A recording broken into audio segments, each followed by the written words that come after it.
ഒരു തരത്തിൽ പറഞ്ഞാൽ ലേബർ റൂമിനുള്ളിലെ നിഗൂഢതകളും ഭയവും എല്ലാം പൊളിച്ചടുക്കി എന്നതാണ് ഇതിൻ്റെ പോസിറ്റീവായിട്ടുള്ളൊരു ഘടകം.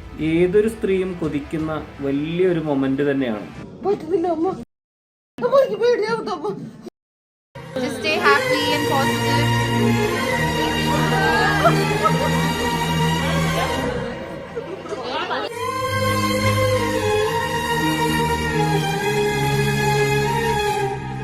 ആ ഒരു വീഡിയോ ചിത്രീകരിച്ചിരിക്കുന്നത് ഏറ്റവും മനോഹരമായിട്ടാണ്. ഒട്ടും വൾഗാരിറ്റി ഇല്ലാതെ എല്ലുകളെല്ലാം ഒരുമിച്ച് പൊട്ടുന്ന ഒരു വേദന അനുഭവിക്കുന്ന ഒരു സന്ദർഭം കൂടിയാണ് എന്ന് പറഞ്ഞു കേട്ടിട്ടുണ്ട്. നല്ലൊരു വീഡിയോ ആയി നമുക്കിത് കാണാൻ കഴിഞ്ഞാൽ അത് ഒരു വിപ്ലവം തന്നെയാണ്. കാണാൻ നല്ലതാണ്. കണ്ട് അവരുടെ പ്രശ്നങ്ങൾ മനസ്സിലാക്കേണ്ടതുണ്ട്. അതല്ലാതെ ഇതൊരു ചടങ്ങായി മാറിയാൽ അതിൻ്റെ ഭീമമായ കഷ്ടപ്പാടുകൾ അനുഭവിക്കേണ്ടത് പുതിയ തലമുറയിലെ ചെറുപ്പക്കാർ തന്നെയായിരിക്കും.